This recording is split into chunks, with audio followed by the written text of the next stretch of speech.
I'm going to cover like the last three items on this page. I'm going to include one item that's not on here. But anyway, I'm going to start off with Alexa. Her YouTube channel is like Alexa XJ669. Anyway, she's asking, how do you pronounce the word? Now, I pronounce it sauna. Now, the other choice she gave was like sauna. I'm probably not pronouncing it quite right. Now, to me, that sounds like you'd pronounce it if you were like from Scandinavia somewhere, maybe Swedish or Danish or Norwegian or something. That's just kind of how the word sounds. But I may be completely wrong on that. But I pronounce it sauna. And every other pronunciation I've heard for that particular room, that gets hot, where you sweat. 'Cause I've been in saunas before. There was one. I was a member of a particular fitness center. They had, in one particular facility, they had an inhalation room. They'd have that oil of eucalyptus. That's the only time I've ever heard it referred to by something else. Like I said, that was an inhalation room. But same thing. It was humid and hot, and had a lot of that oil of eucalyptus. It was supposed to clear out your lungs and stuff. Next thing I'm going to cover is for Tiger Woods. Don't you think the guy should know better? He's an adult. He's not like a kid. This is like his fourth time. Now, for me, all it took is one time. I'll cover that in another video. I learned my lesson very, very cheaply many years ago, and I made a point not to put myself in that position. Tiger Woods could do one of several things. He could hire a driver, and hop in a taxi or Waymo or something. I just think the guy should know better. Yeah, I don't get why he's obviously got some type of problem. I don't know what since I'm not inside his head.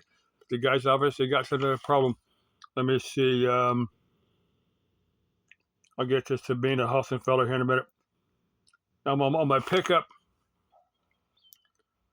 Now I've got it engine back together. I've got it where I can start it and run it. Now I can start it and run it on propane. But I think what's happened, now it's got that throttle body fuel injection. I get power to the injectors. They'll click if I put a 9-volt battery on it. I'm going to show you that trick because I learned that from Vice Grip Garage. You can take a little rectangular 9-volt battery, put on top of a throttle body fuel injector, and hear it click. And if you get the fuel through there, you can see it spray from the bottom of the injector. Now, I do have fuel going through the throttle body assembly, but I'm thinking there's some little strainers in there that are stopped up. So tomorrow, I'm going to pull that apart, see what's stopped up in there. I'm hoping I don't tear up all the gaskets and I have to buy another full set of gaskets for those things. So last time I bought a set of gaskets for those, it was fairly expensive for what they were. But anyway, I got to pull that apart and see what's going on with it. I'll do that tomorrow. Now, a couple of things I was going to comment for Off Grid Live. Now, if you have a particular vehicle that you need to go through the engine on there, you always have a bunch of options. Of course, what a lot of people do, by the time they get to, the time they have a worn out engine, they'll just trade that in, for something else. If you're a gearhead, that's what you do. You just buy something else. Now, if you know how to fix stuff, you've got a whole bunch of different options. They range from taking what you've already got, doing just kind of a half-ass repair. There's all kind of levels of half-ass repair, from just depending. Yeah, I'll clear that later. Depending upon what's actually wrong. If it's burning a little bit of oil and it's just the seals on the intake valves, you can go through and replace the seals on intake valves. If it's completely worn out, you can just do a dingle ball hone, where you just run a glaze breaker through there and use cheap rings, and then you don't get too much mileage of an engine like that. You can do a full, complete full rebuild, where you're having it honed out and use oversized pistons, or you could go to an auto place part store and get a remanufactured engine, or just have one that's a remanufactured block with heads on it, and you just swap the tin.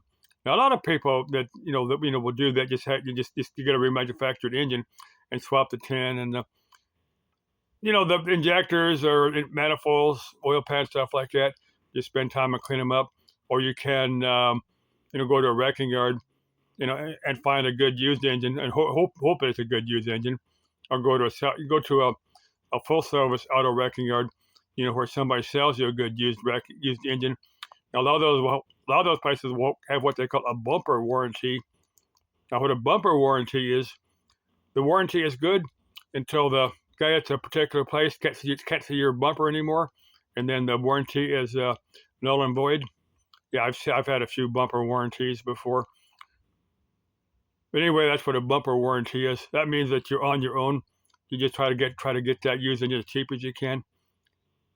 Or you can pull one out of a wrecked car. If you find a wrecked car, you think, well, it was probably running when it was pulled, so it might have a little bit of life to it. That's the different options you have on.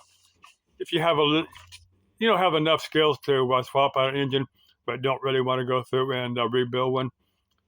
If you know how to rebuild one, that's probably what you'll do. Let's see. Let me get to Sabina Hassenfelder. I got 2 different comments to make for her. Her last video, she talked about life elsewhere throughout the cosmos. Now, let me switch hands here because my tired, can't get tired. But anyway, for that video, she talked about life on other planets. When they look for life on other planets, they'll look, they'll check the atmosphere for methane. That's, life will give off methane if they find methane in the atmosphere. That doesn't necessarily mean life, but that means life is possible. Now, they'll also look for like water vapor and oxygen in the atmosphere, which means they have the ingredients for life as we understand it, a biology close to what we would consider life here on Earth. Now, it's always possible, and more than likely, if life has evolved separately, there's different theories on how life might evolve on other planets. I'm gonna get to that in a second. Now, if it's a life anything close to what we know as life, the scientists will be looking for the particular chemicals, particular elements in the atmosphere, like oxygen, methane, that type of thing. If there's a lot of carbon monoxide or carbon dioxide, or a lot of carbon monoxide, they say, yeah, well, they probably figured out internal combustion, and they're all driving around in old cars. That's one thought. Now, it's possible that life has evolved on other planets, on other worlds, completely different biology than anything we have here on Earth, and we wouldn't know what to look for if it's something completely different. Because maybe they're silicon based, maybe they have an atmosphere of maybe they breathe in ammonia vapor, maybe they live in a very way cold and live in a liquid ammonia or liquid hydrogen or metallic hydrogen. Just my thoughts on that. I can't even conceive of that type of biology, but who knows what type of life there might exist on a completely different level, a completely different plane. Who knows? There's also this idea called panspermia, where life will start on one planet. That planet will blow up into itsy bitsy pieces. A little bit of that DNA will survive, and it will come raining down on another planet. And maybe billions of years ago, a little bit of that planet that blew up billions of years ago, a little bit of that DNA has landed on Earth and formed life here. If that happens, yeah, it's got to be a similar biology. What's existing out there, it's got to exist here. Now, let me get to hang on, let me switch hands again. Now, I've switched the subject of my fantasy. Now, at one time, I had this bizarre fantasy of Sabina Hassenfelder on top of me. I'm not going to go into the gory details for the kiddos that watch here. I keep my YouTube channel kid-friendly. But Sabina Hassenfelder experiences her double Big Bang, and she rolls off, and she starts crying, science is dying. But anyway, I've switched the subject of my fantasy to Victoria Rose. She's back in the U.S. She left Henry maybe a year ago. She spent her last 6 or 8 months in Europe, but she's back here in the U.S., so she's tooling around the U.S. And if Victoria Rose wants to crawl on top of me, experience a double Big Bang, or maybe she's happy with one Big Bang. Or I've known 1 or 2 chicks that just like to keep banging as long as she can physically keep banging. You gotta kind of be there to understand that fantasy. But anyway, after she's had her banger, however many bangs she wants to experience, after she's done with that, she rolls over and probably goes to sleep. Let's see, I've covered everything here. My fantasy, Alexa, next my pickup.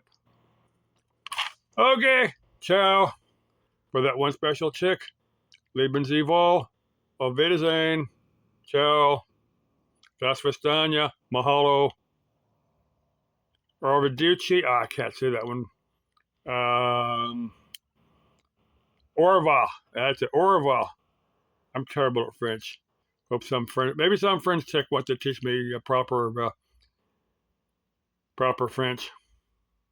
Au revoir to that chick. Bye.